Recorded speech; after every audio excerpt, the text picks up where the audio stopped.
I remember waking up one morning, feeling fine, nothing unusual, but then within minutes, this unexpected heaviness settled in. It wasn't loud or dramatic, it was just there, lingering.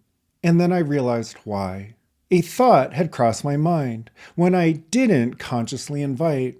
Something had changed in my life, and I wasn't ready to accept it. I felt disappointed, sad even. And just like that, my entire emotional state had shifted.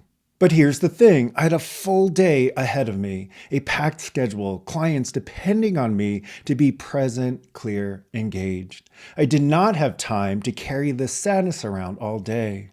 And yet, that's what most of us do. We assume that if we feel something, we have to stay in it. That if sadness or frustration shows up, we're just stuck riding that wave until it decides to pass. But that's not how emotions work. The truth is, emotions aren't random. They're trained. And because they're trained, they can also be retrained. That's what we're talking about today, how emotions get wired into your system and how you can stop being at the mercy of whatever feeling happens to show up. In this video, you'll learn why emotions feel automatic, but actually aren't. How your brain and body get trained into specific emotional patterns, and the simple shift that allows you to step into emotional choice rather than reaction. Have you ever noticed how when you're in a bad mood, the world just looks worse? Traffic is more annoying. People are less understanding. Even little things like the way someone phrases a text suddenly feels personal. That's because emotions shape how we perceive reality. They don't just influence our thoughts, they direct them. When you feel sad, you remember things that validate sadness. When you feel angry, you recall moments that justify anger. The emotional state comes first, and then your mind scrambles to make sense of it.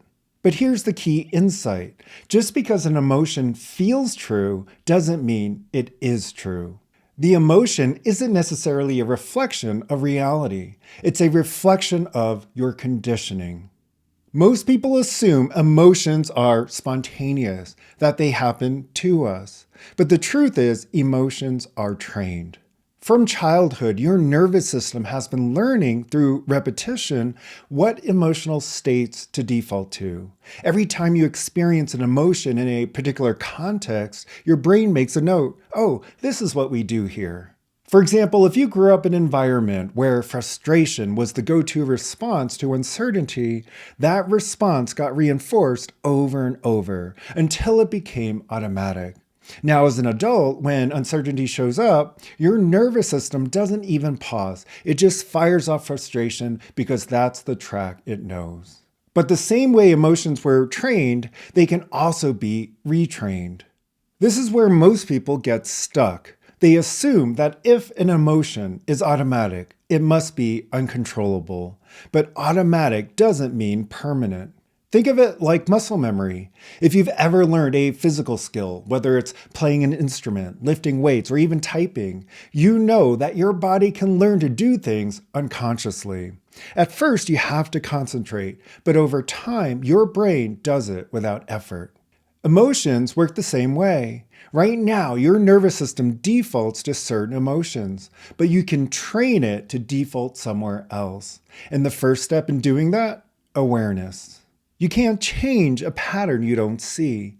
So the moment you notice yourself caught in an emotion, whether it's frustration, sadness, disappointment, that's actually a breakthrough moment. It means you're not fully consumed by it. There's a part of you witnessing it. And if you can witness it, you can shift it. So here's something to consider. What if your emotions weren't the truth, but simply a habit? What if every feeling you experience is just a product of conditioning, and you actually have the ability to train a different default? When you start seeing emotions this way, they lose their grip. They stop feeling like an inevitable force and start feeling like what they actually are. Learned responses that can be unlearned. I had a client once who always struggled with resentment at work. He had this one colleague who just got under his skin. Every time they interacted, my client felt this automatic frustration bubble up. And he was convinced it was because this coworker was just that annoying. But when we started unpacking it, he realized he had felt that same frustration in so many other situations. The coworker wasn't causing the emotion, his nervous system was just using that person as a trigger.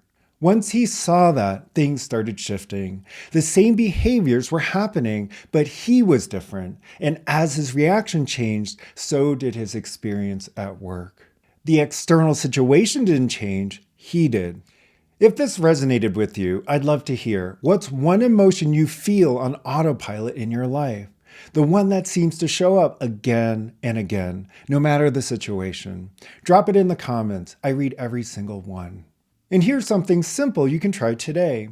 The next time you feel yourself caught in an emotion, whether it's frustration, sadness, or disappointment, pause for just a moment and ask yourself, is this emotion happening to me, or is it a pattern I've practiced? You don't need to change anything right away. Just noticing the pattern is the first step toward shifting it. If you're ready to start training your emotional patterns at a deeper level, that's exactly what I help people do. I've created a process designed to help you become aware of and shift the emotional patterns running your life. If that speaks to you, I'd love for you to check it out. You'll find a link below. And if you're looking for more insights like this, I share a ton of practical wisdom on Instagram at Mike Wang Coaching and in my weekly newsletter. No fluff, just straight to the point perspectives that help you train your mind and emotions for more clarity and fulfillment.